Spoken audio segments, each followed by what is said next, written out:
Good morning. Welcome back to the Monmouth Moms Podcast. Today we are welcoming Dr. Nicole Pensak. She is a Monmouth mom, mother of two, a clinical psychologist, researcher, and author of RATTLED, How to Calm New Mom Anxiety with the Power of Postpartum Brain. She is certified in postpartum mental health and provides evidence-based therapy to her patients. She owns private practice Atlantic Coast Mind and Body in Monmouth County, New Jersey. Dr. Pensak serves on the expert review board for Parents Magazine and is a TEDx speaker.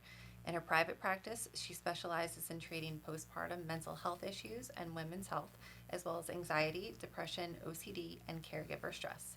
RATTLED was picked for Audible's list of most anticipated reads in well-being and business in 2025, and an official Zibby Owens summer reading list pick 2024. Welcome. Hi. I'm so excited to have Thanks you. for having me. I'm excited to be here. So glad that we finally connected. Mm-hmm. I know that there, was probably some emails back and forth over the years, and you're very local, Monmouth Mom. So really excited to dive into your background and share more about your book and your mission and all the incredible things that you're doing for moms in our community and beyond. Yeah. So tell me where you're from. I'm originally from Baltimore, Maryland. Oh, okay. Yeah. So you grew up in Maryland? Yep, grew up in Baltimore, Maryland. And then I kind of lived up and down the East Coast and New England for graduate school and beyond. And then my husband's job brought us out here to Little Silver, New Jersey. Okay. Yeah. So where did you go to school? I went to a lot of schools. Okay. So like college? Yeah. Let's see. University of Florida, University of Maryland, Baltimore County, Loyola University, University of Rhode Island. Wow. And then I did my predoctoral internship at Yale School of Medicine. I did my postdoc at Mass General Hospital, Harvard Medical School. And then I did a second postdoc out in Colorado at University of Colorado Anschutz Medical Campus. So wow. It's Really always a loaded educated. question when someone asks me. I'm like, can we narrow that down? a lot of education. That's great. Yeah. And probably a lot of perspective too, just from learning in different environments and different schools and stuff. Really cool. So did you meet your husband in school? I met him when I was doing my residency at Yale, and he was at UConn. And so I was living in New Haven, and he was in West Hartford, and we met there online, the old-fashioned way. Yeah, me too. That's how I met my husband. The old-fashioned way. I read for somewhere recently that this generation is getting away from online dating. Oh, are they? Yeah, they're meeting through like experiences now. Awesome. So I love it. Yeah, I like it too. Yeah. We need to like fine-tune the whole online matching, I think, a little bit more. Maybe AI will help with that. That would be something, right? Yeah. So you met your husband, and then tell me, how you what you graduated from ultimately, and then how you began your career. Well, so after I finished my second postdoc in Colorado, we ended up coming down here. I graduated with a PhD in clinical psychology, and then just two specializations in psychiatric oncology, and then palliative care and aging. So originally my whole academic research career was focused on health behavior change and medical psychology. And I worked specifically later in my career, academic career, with caregivers of patients with cancer and basically developing stress management interventions for them. And then when we relocated to New Jersey, I was the director of psycho-oncology at one of the local academic hospitals here.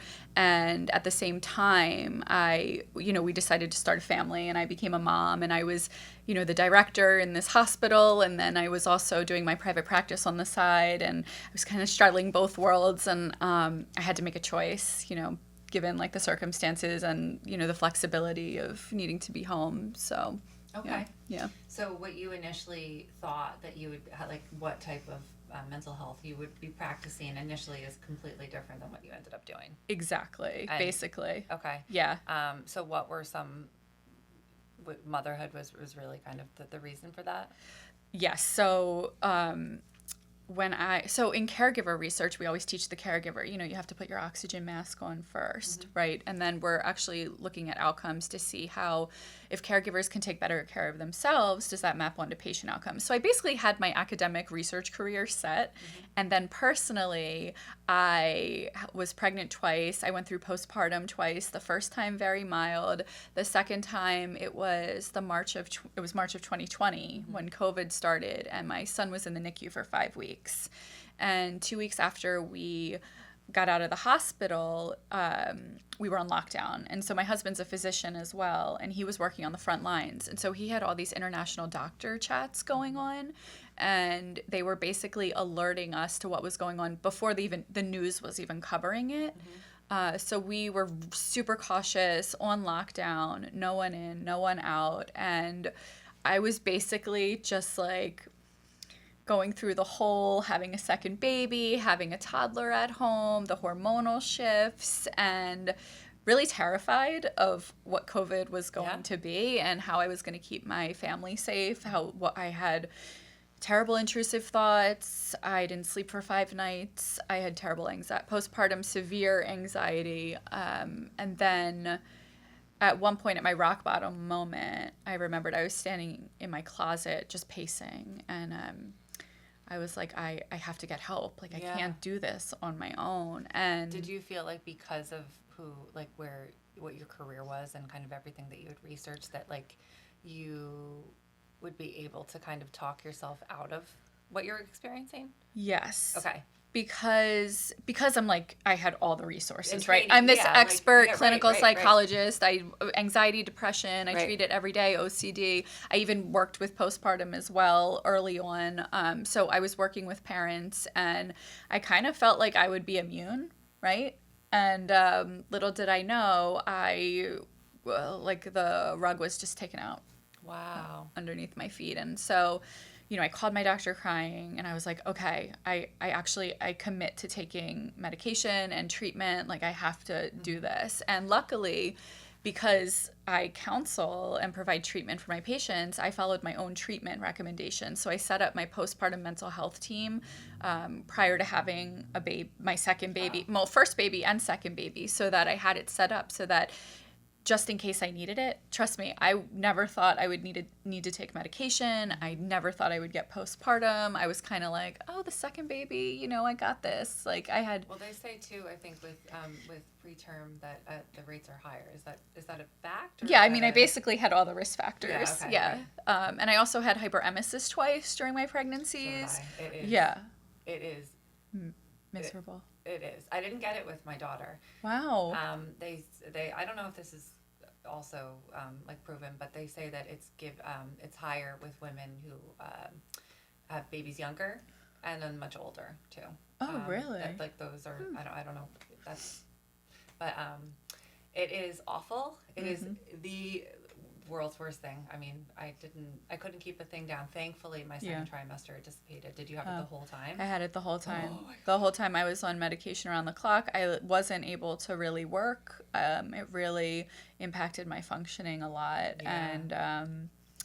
And you know what? Having hyperemesis, they also say that it gets worse every subsequent pregnancy. I guess that wasn't your experience, but for me it was. I was nervous to ever get pregnant again, to be honest. Well, that's the thing. It really influenced my decision of having another child. Yeah. Right. You can't work. And also, I didn't want to take that time away from, I have 2 kids, but when thinking about maybe having a larger family or having another kid, I'm like, I can't imagine taking that time away from, my kids when they're in this developmental stage. They're very young and they still need their mom, and I would be basically bedridden. Did the Zofran help? It helped me stay out of the hospital. Okay. Yeah, same. Yeah. But so when I had it, this was 20 years ago, and Zofran was actually a new medication. So it wasn't covered. I don't think it was covered through my insurance. I forget.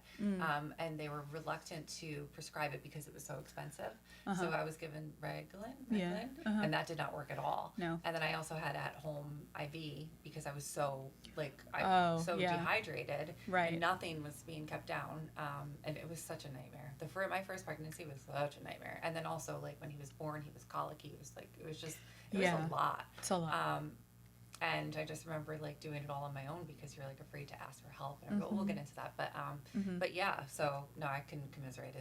It's challenging for sure. So yeah, and unanticipated challenges. Totally. Right. Yeah. And I'm like, there needs to be, a guide for the mom. Like we teach moms and parents, what to expect when the baby's coming and how to take care of the baby, and let's do medical checkups for the baby. But what about the mom? And people are telling you like, have you tried ginger? And you're like, oh.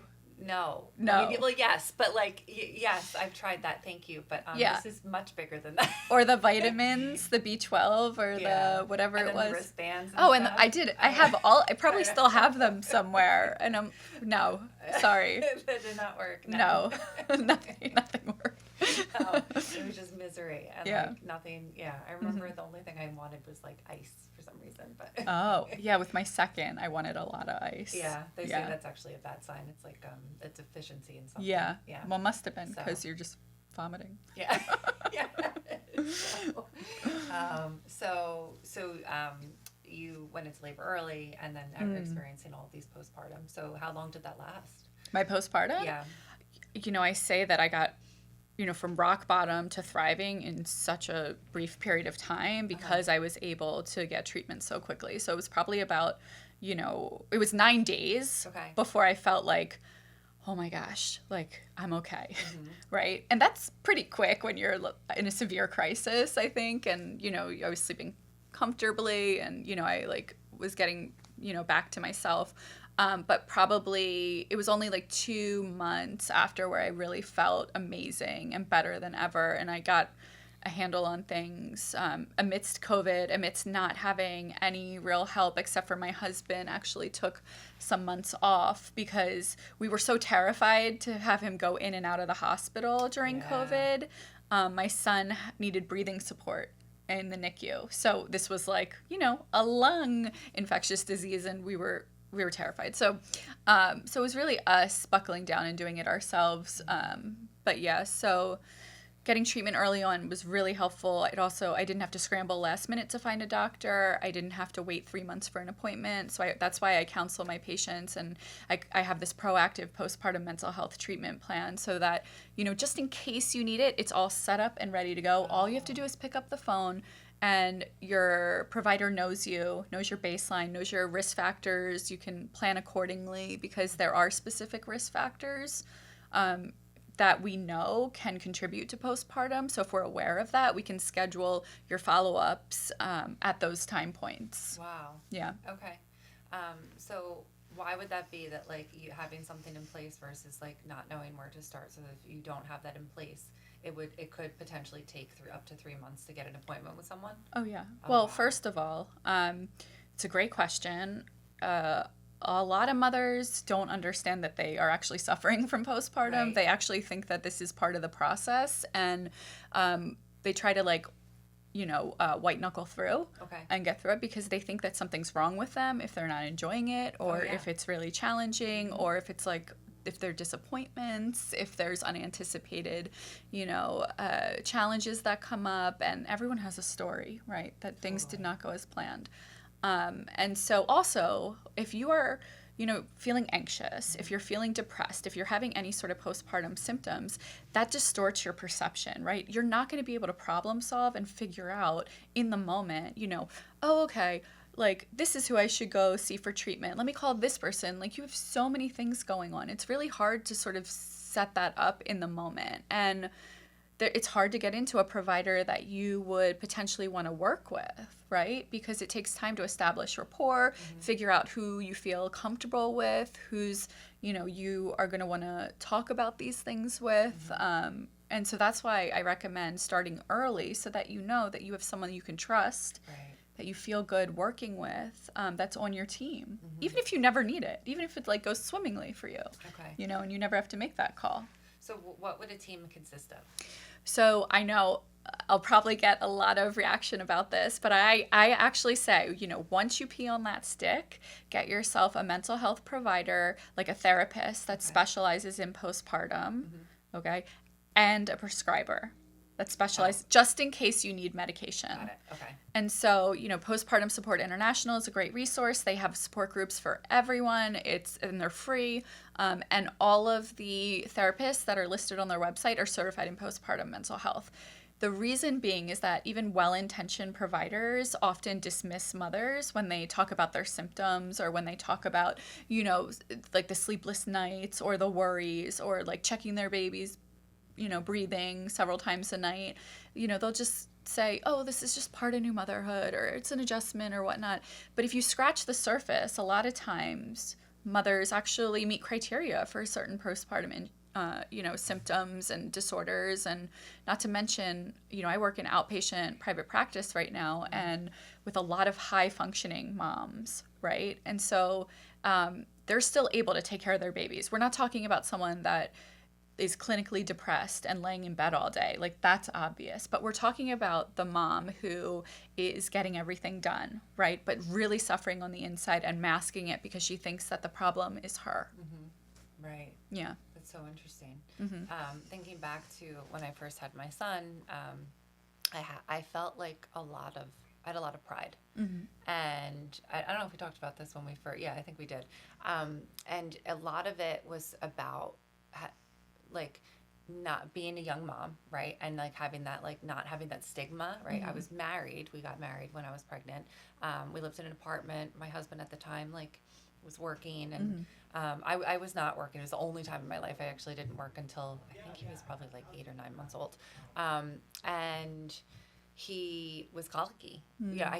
We came out of the hospital and he was jaundiced. So you go from being in the hospital in a bed, Mm-hmm. then like not even 2 days later, and you're back in the hospital. You're in a chair, Mm-hmm. recovering from the delivery, and they can't swaddle them because they need the belly Mm-hmm. ribbon to go up. Mm-hmm. So they're under this UV light, Mm-hmm. screaming his head off, and Mm-hmm. you can't do anything about it. Mm-hmm. Then going back to we were discharged, but then having to go back to get it checked with the finger prick. Mm-hmm. I think every day. Yeah. I just remember Yeah. being like, it was so much, just a lot, to get used to. And then 3 weeks later was when like you typically develop colic if they're going to, Mm-hmm. which he did, and just cried his head off every day until he was 4 months old. And I was so determined to breastfeed because my mom wanted, like everything I was told, like, you have to do that, and Mm-hmm. you are a bad mom if you don't breastfeed, right? Mm-hmm. So it was like in my head, and I really struggled with nursing, but continued to do that and wasn't sure if it was something in my breast milk and stuff. And now actually through this podcast, I've had a lot of different providers come on to talk about, breastfeeding and stuff. Mm-hmm. And so much, Mm-hmm. I've learned from that now, but back then, like, I didn't know any, the only thing, there was no social media. Right. There was what to expect when you're expecting, and that's what everyone read, and that was it, you know? And I didn't have any friends who had obviously had kids. So Mm-hmm. I had my mom and like the pediatrician who, like you said, at the time was very, like, she was much older, she just very dismissive, very like, just suck it up, you're a mom Mm-hmm. now kind of attitude. Mm-hmm. So I also felt guilty, like, asking for help. Right. Mm-hmm. So I just remember Mm-hmm. being very sad all the time. And like, he just never stopped crying. And I remember one time I left my mom, I didn't live with my mom, but he cried nonstop from like 7 a.m. till like, I think it was 5 o'clock. And I went over to my mom's and I was like, you got to take him, because like you have to take him. Mm-hmm. And I just felt like awful about it, but at the same time, like, I should have done that probably weeks ago, Yeah. Yeah. But it's just, and what I told you is that I don't think that would have been different if I was 25, Mm-hmm. if I was 30, if I was 35.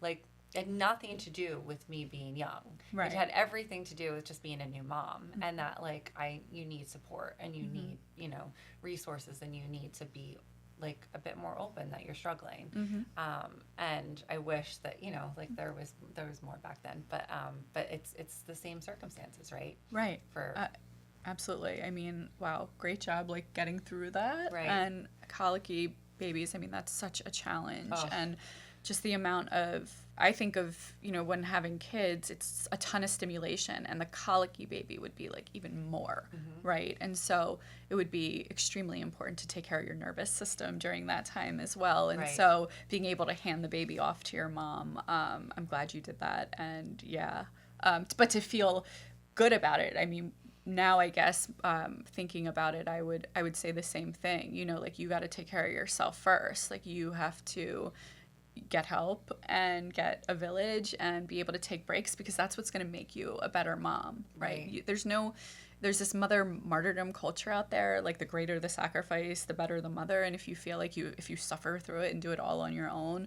there's like some badge of honor, and that just doesn't happen. It's just called postpartum. I think I was having this conversation yesterday with someone, and it's kind of how we grew up, because our mothers, that's how they were. You know, they were very prideful, and the idea of self-care would have labeled them to be very selfish at the time. You know, like where we actually have come a long way in terms of like talking about, you know, like you said, putting your mask on first, and the idea of self-care being okay, but we're a product of our mother's generation, right? So that's what we learned. And so it is still part of us. And I think that it will probably take another generation of women to kind of like ingrain that in our daughters, right? That like that is not, that it's okay, like to, you know, not be selfish, but be selfish, right? Right? Yeah. So tell me that you went through the postpartum, you're in, you know, recovery, and then through that experience, what happened next with your career? So as I mentioned, I went back through, as a scientist, I went back to the research, and I uncovered this story that, you know, wasn't being told, with discovering that becoming a mother is a developmental phase, matrescence, and with it comes incredible neuroplasticity, brain changes, hormone changes, identity changes, social changes. I mean, like everything changes, but there's not any conversation about this prior to having kids. And, you know, you were speaking about the generation before us, and it made me think, you know, I didn't have any conversations with my mother about this. She didn't tell me, and not that it was her fault, but like they didn't think about this. Totally. It's like, you're going to be a mom. Here are all these changes. Here's what you can think about. It was more like everything was focused on the baby. And my mom even said, you know, we weren't allowed to have postpartum in our day. And so fast forward, I'm writing this story. I'm getting the science together. I'm putting together my narrative, because I also want to reduce the stigma, right? If I'm an expert in mental health and treating this every day, and I suffered and had all the resources at my fingertips, a lot of people are suffering. And we know that we have a maternal mental health crisis. 1 in 5 mothers will experience postpartum mood or anxiety disorders. And so, but we know in the field that it's an underestimate, because most mothers are afraid of reporting their symptoms for fear that they'll be viewed as unfit. So I just felt like I had this compelling story. I had to get it out there. So I wrote it out. But then at the same time, I was getting back to myself, and I was getting back to my private practice, right? I call that my baby, my third child. Right. So I was building that up as well on the side, and then kind of developing this even more focus and expertise in early parenthood and motherhood. And so I was doing that. I ended up leaving my hospital job because I couldn't really do both at the same time. And I also was terrified of going into hospitals, you know, because this was still during COVID. Right. And so I was doing all telehealth at the time, which was kind of a silver lining for me of COVID, because I got to be home with my kids a lot and be in and out. We were able to bring in some help, you know, later on as COVID calmed down a bit. So that I was able to work more and continue to build my practice, and really just, you know, and then I went through the whole publishing thing. And right. So when you say that moms underestimate their postpartum, it reminds me of, you know, the times when you're going through those early weekly checkups, and then it turns into a month, and the doctor hands you the little checklist, right? Or like when you go in and it says, you know, how are you feeling and everything. And I remember like going through that, and even if I was like a little sad, I'm checking everything, like I'm fine. So is that what you mean in terms of like how it's underestimated, and then what steps are being taken to be able to like enable moms to vocalize those symptoms without like feeling like someone's sounding an alarm? Right. Well, so I mean, there's so many factors. So one, we know that, while we have that validated scale for depression, it's great. It does catch some, so it does something. But who isn't filling out 0 zeros? I was filling out 0 0 0. Like, and so. Again, moms don't want to report, but also 90% of new parents have intrusive thoughts. And the intrusive thoughts are like, what if I drop the baby? Oh, yeah. What if I hurt the baby? What if I stab the baby by accident? Just random weird thoughts that we know are irrational.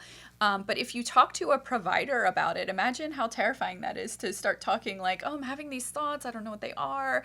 And then they're afraid that they're going to get their babies taken away from them. Right. And so, it's part of that. And it's just, mothers feeling like they're doing something wrong and they don't want anyone to know. They're embarrassed. They're ashamed. And they keep it to themselves. And they want the perfect Instagram image, honestly. So when I was growing up, my parents are divorced and they both got remarried.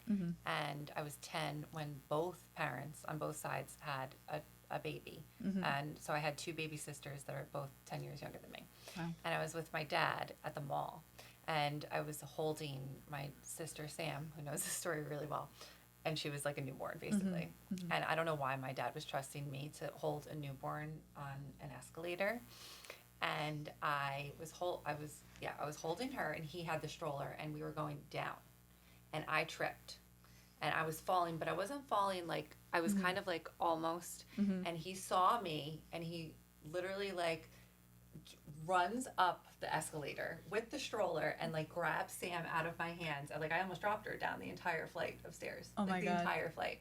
So forever, I've had this fear of so I would go around the mall and go up the elevator and not take the stairs with my own kids because of these intrusive thoughts that just have carried me and it's just these things. I'm if I actually was telling people out loud why I would go down all the way have to go to another store because not take it, but these are the things that you tell yourself is that out of fear, right? 100%. And if I were your therapist, right. I would, have taken you to the mall, and because you were 10 at the time, right? Okay, but now you're a mom, but you carry that with you because our past experiences come up, especially when we have this whole new responsibility, and keeping a baby alive is our job, right? So I would have taken you down some escalators for exposure treatment, but just to help you feel more confident. And there's a lot of work that can be done, and I think that when you become a mother, it's also an opportunity. And I always say it's the best time to go to therapy because your brain is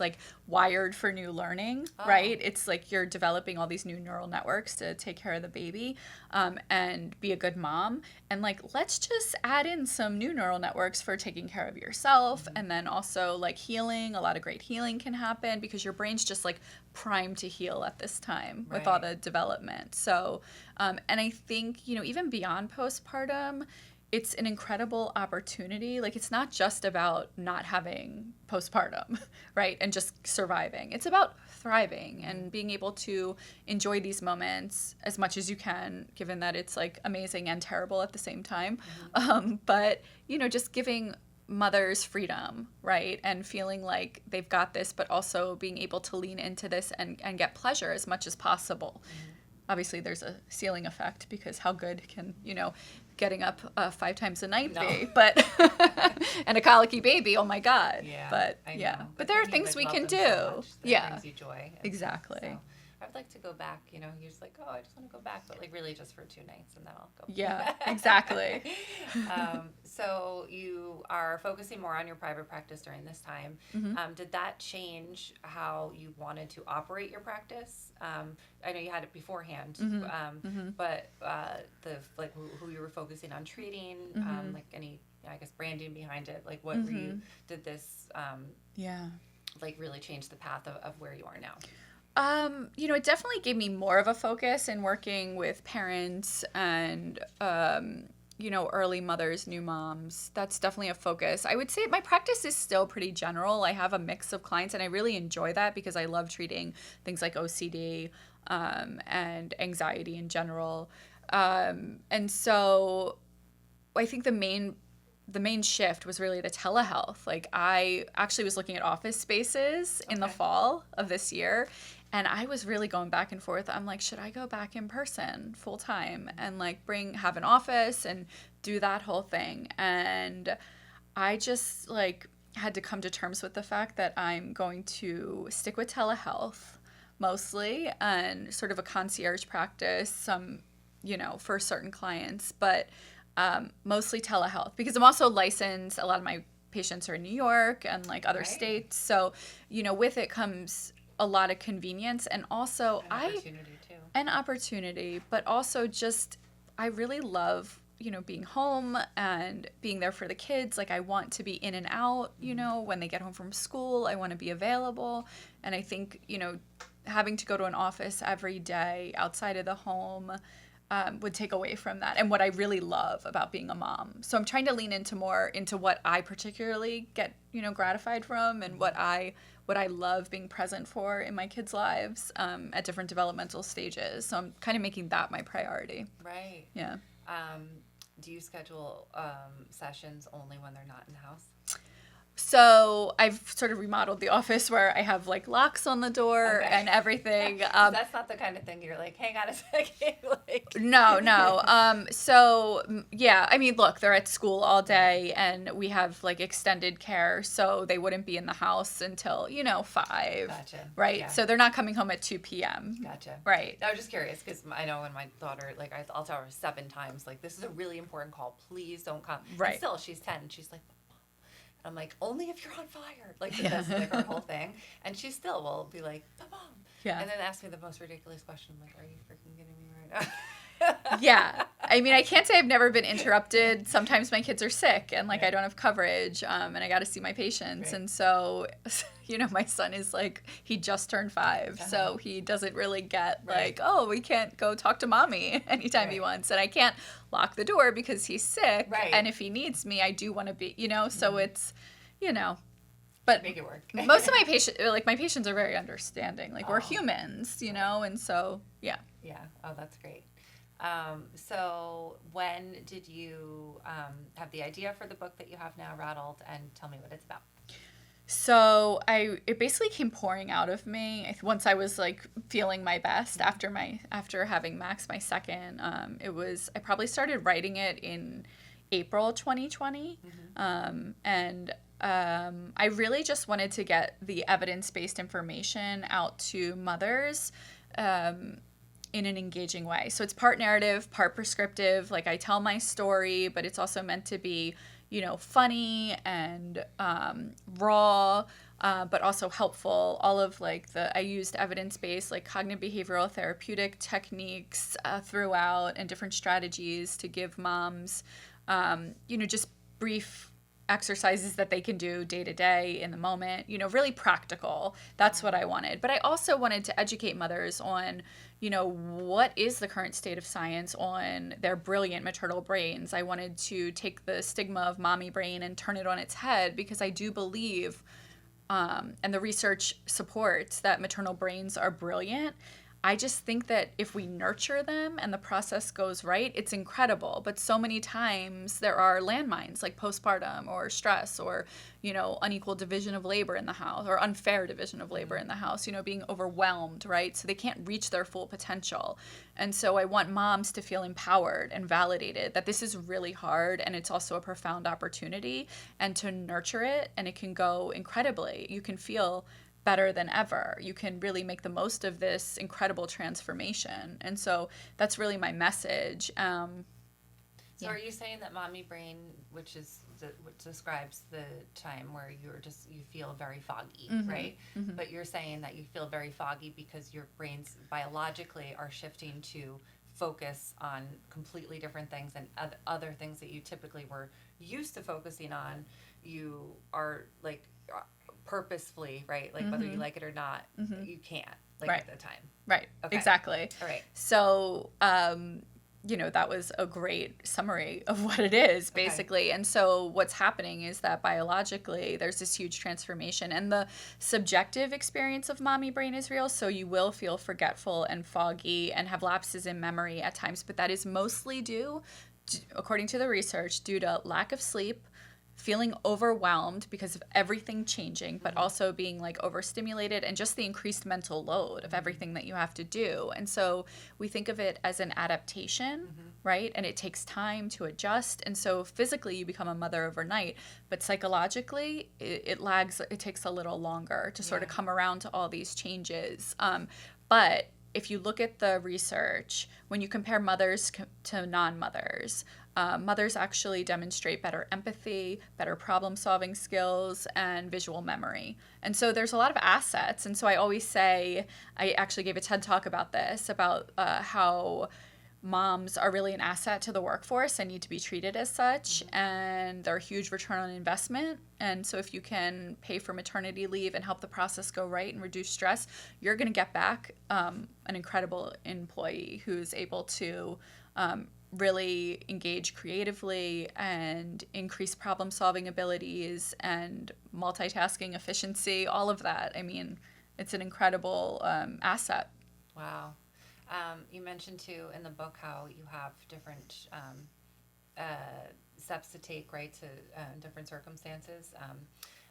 We see, or I see more on social media, which, you know, there's a lot of downsides to social media, but there's a lot of upside because you are, I think, made aware of things that maybe perhaps like you said, like we just used to say mommy brain, like it was a thing, and that was almost like a cross to bear, right? Versus like now what you're saying is that is actually like has a lot of benefits, and it's just really understanding that. Yeah. And one of the things that I see a lot right now is like mom is overstimulated, right? We also say that about kids, but I never even like put two and two together when I'm overstimulated, and I'm not, you know, my daughter's 10, I'm not in the postpartum stage anymore, but having that like overstimulation of like, for instance, I get very overstimulated when I have a meeting. Like, if it's a big meeting, I can't think straight for, like, sometimes, like, hours. Where, like, that is all the energy that I put into that day. Tesla, the owner of Tesla. Elon. Thank you. Elon Musk.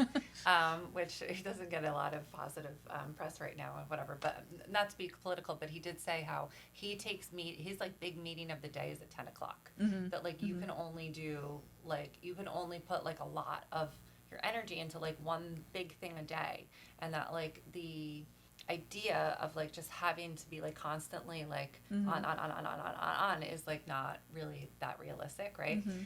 So like kind of giving yourself grace to understand that like your kids are not the only ones that can be overstimulated, and like having methods to like help them, but also like help yourself. Oh yeah. Right? Right. Go ahead. Yeah, but tell me, like, you know, just what you I mean, I talk a lot about how to combat overstimulation and how to recognize when you're feeling overstimulated, because it can happen at any time. Right. And, with kids, like, you can just, everything can be going great, and then, like, at the drop of a hat, it turns into a fight, or it turns into someone fell off the couch, you know. Like, why are you all, like, you were fine, and all of a sudden they're, like, sulking, and you're like, what? Yeah. I mean, it's constant. And so I talk a lot about how to do sensory deprivation exercises in the book, and just, tend to your needs and slow things down for you, because it really does make a difference. And I know exactly what you're talking about. I actually felt that way last night. I have a stacked day today, and I was like, okay, all right. Usually I do like the morning stuff. I do the most important, like, first thing, because I know that, like, that's where I'm going to give my most energy. But I knew that, like, I had a stacked day, and, like, I was going to have sort of some momentum, and, it's more like a marathon. And so, maybe, like, tools to kind of, like, prepare it, like, help prepare yourself for that. Right, exactly. Like this spring we have, the summit coming up, which you will be sitting on a panel. We'll talk a little bit about that. But that day in particular, I'm hosting the summit, and then fortunately or unfortunately, I don't even know how you would say it, but my daughter is like in her school play that night. Oh, yeah. That she's like also spending this entire winter preparing for. So just that day is just like, okay, well, we're going to do our best. We're going to do our best. All day. All day, Yeah. And we'll figure it out. So yeah, so I would say, you want to make sure you get a good night's sleep the night before, and leading up to that as well, making sure you're eating regularly throughout the day, and also like taking breaks, doing some deep breathing exercises prophylactically, things. Slow your body down and your mind when you feel like you're just racing. It helps me to actually move in slow motion when I have so many things on my brain, to just like, okay, let's be in this moment, more mindfulness, more being present, and not thinking about the next hour, right? Yeah. And just like being here in the moment. Yeah, and like maybe you're right, like appreciating that. What do you recommend? Is it tapping, EFT tapping? Do you know anything about it at all, or? So it's not part of my evidence-based practice, right. So I can't really comment on that. But I've seen that like it does help people just to kind of be a little bit more mindful and just kind of like be more centered and like fully like just be more present, right? I say whatever works, whatever helps you, feel calm and connected and center yourself. Yeah. A friend of mine practices it, and right before the summit last year, I was really nervous to get on stage, and she could tell that I was like not okay. And had she not done this, I'm curious like how I would have been on stage. I'm great on the podcast. I'm great in a meeting. Put me in front of like a few people, I'm fine. Put me in front of 500 people, I'm not fine. I can't. I get, my chest gets all red. I'm really nervous. I need to get through it and like kind of work through it. But for whatever reason, like it's just like a huge fear of mine. So doing that, and also it was my event. Like I couldn't not be like, confident up there. So she took me aside and she's like, and she just started tapping on my face, and she's like, you are this, da da da da da. And thank God she did, because it really like made me fully understand that, it's okay. And, yeah. So anyway. Well, you know what? I'll be there with you. So this year I'll run you through some of my exercises I do before I give a talk. Yeah. I'm actually more excited. Not that I wasn't excited last year, but I am very excited just because it's a great day, and like there's so many moms that get so much out of it, and we learn so much and feel like inspired, and we have moms from last year who started their own businesses from it, and work with people that they've benefited from this year and used, and like really like are it made an impact, which is like my whole goal. Yes. No, it's amazing. Yeah. Thank you for having me, and I'm so excited. Yeah, April 3rd. We haven't even announced it yet, but by the time this podcast airs, we'll probably have. So, but yes, the summit coming up this spring, our Pillar Summit. So when did you publish the book? How did you even know how to publish a book? Well, it's a good question. I did not know how to publish a book because I was also, as an academic researcher, I was publishing in a lot of peer-reviewed journals that nobody reads. And so this was a different type of writing. I was used to writing very scientifically, and this was more narrative. But, granted, I have always enjoyed writing, personally and professionally. So what I did was I talked to a bunch of people.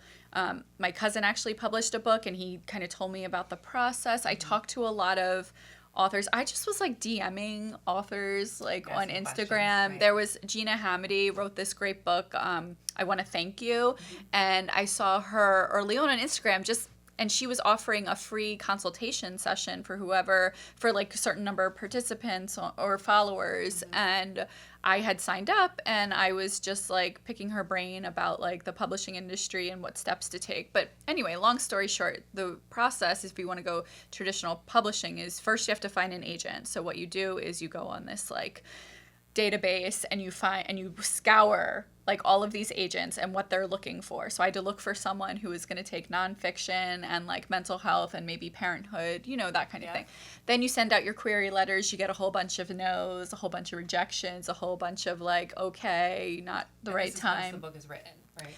Yeah. Well, for me, I wrote a lot of content. I wrote probably 200 pages. Okay. But you don't always have to do that. You can do an outline process. You just send an excerpt, basically? Yeah. Okay. I just wrote because that's what I did. Okay.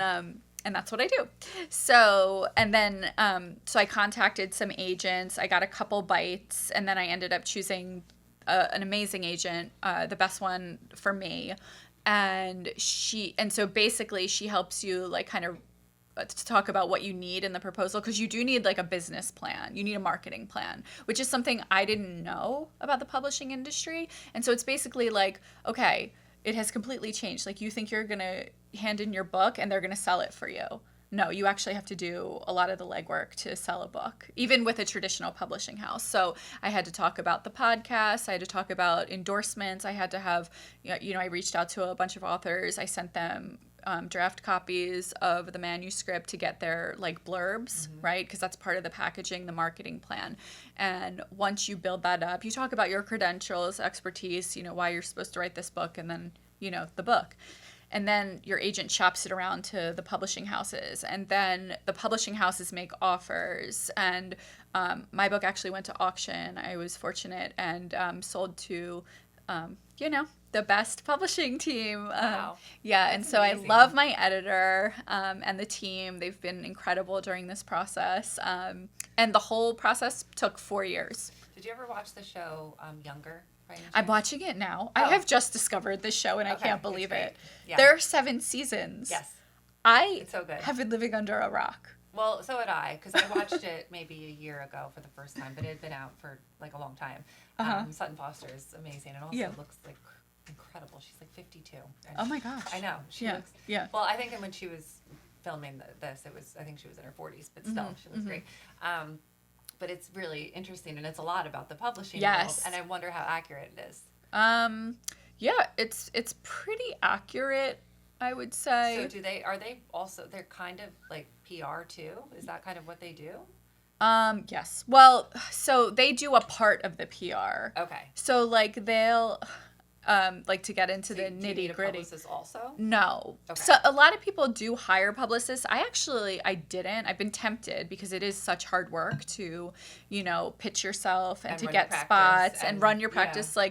It's not my full-time job to get this book out there, but I feel like, I've been pitching myself to podcasts. I've, gotten national segments on NBC. Everything I did was very strategic, and I felt like I've done my share of the work without a publicist. So I'm actually really proud of how it's been going because, it's just leading me to one thing after another, and it's really exciting. But the PR on their end, what they do is they talk to how they advertise, I think, is part of their PR. Got it. If it's on Amazon or if it's, other places. They sold the book to, a company for the audiobook for me. I didn't have to sell it. So that's the kind of stuff that they do. How to No, I wouldn't. So they sold it to Podium, and Podium, and Podium connected with, obviously it's on Audible. And then Audible just happened, which was amazing, their recognition. So I love them. Yeah, that's incredible. So talk about that. So you're on the... Yeah, so I'm on I made the short list. Rattled made the short list for the most anticipated reads for 2025 in well-being and business. So my book is up there with Emily Oster's book and Gabby Bernstein and Dr. Becky.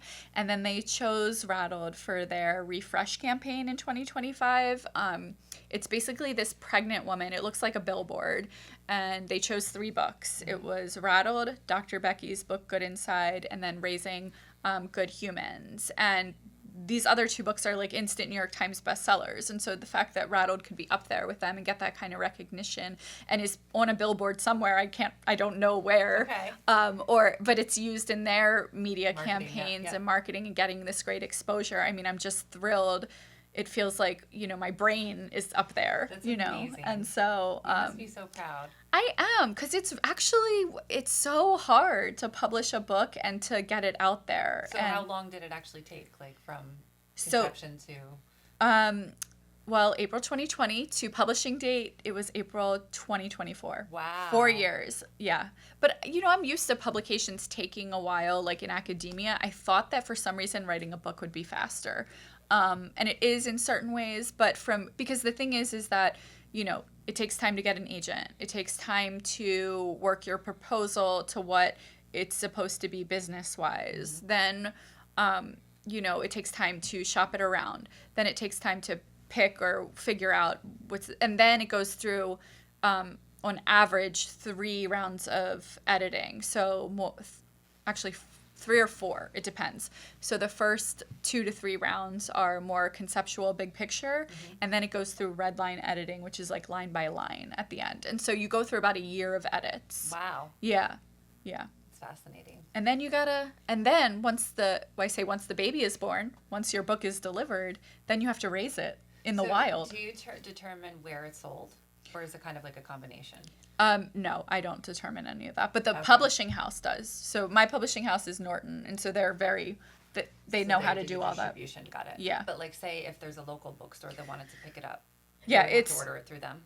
Yes, but it is in a lot of the local bookstores. Yeah. Okay. And that's because of your doing, or because of or is it both? Okay, both. That's a good question. Okay. So some of it, like Barnes and Nobles, would be like they would have it there, or be able to order it very quickly. But with like some of the other local places, I had like one of my first book launches locally at River Road. That was amazing. Can I plug them? I don't know. Totally. Oh, okay. Because I love them. I did one at the Asbury Book Corporation. Yeah, they've been to some of my events. Yeah, they've been fantastic. And then Thunder Road Books in Spring Lake. Yeah. So, but it's funny. Whenever I go or travel, I go to a bookstore and I say, "Oh, do you have a copy of Rattled?" And like, it's so funny. You should get it. When I'm working, like at my just doing admin and stuff, I do a lot of writing and editing and all kinds of stuff for my Monmouth Moms, which is my main business. And it's kind of lonely because it's just a lot of like, alone time, right? And I'm like in the zone, but so I always watch a lot of shows, and I tell like my followers this a lot, the like different things I'm watching. So I've rewatched Younger twice because it's good. But it's all like I kind of half watch it just because I'm focused, but it's more like just for company almost, right? So I was watching a movie, I think, with Julia Louis-Dreyfus the other day. It's on Netflix right now. I don't even know what it's called. I want to watch it. It hurts. She's a writer. Is she? Is it in the? She's a writer in the movie. Yes. Yes, exactly. Yeah, right. Yeah. And she's going through all this stuff with her husband. I forget what it's called. It's like You Hurt Me. I don't know. Yeah. And she's a writer in it, and she goes into this bookstore and moves the book like on like it was like in the back corner, and she moves it to like the front or whatever, and she leaves, and then the people like it was like a local bookstore. The people like watched her do it, and they looked at her like.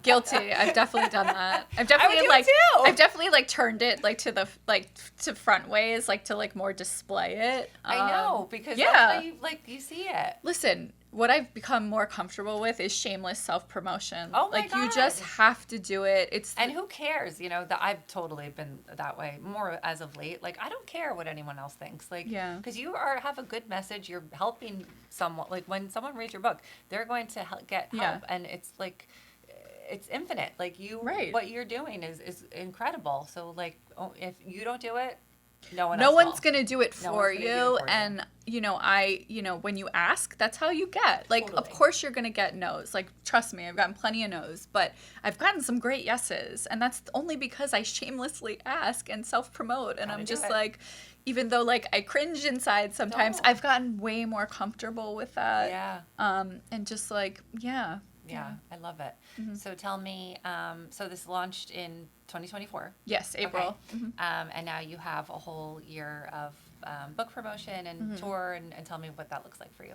So it's a lot of podcasts, which I love actually because it's so fun. We just get to like talk, and I get to meet a lot of really cool people, have great discussions, find out what's going on, locally and nationally.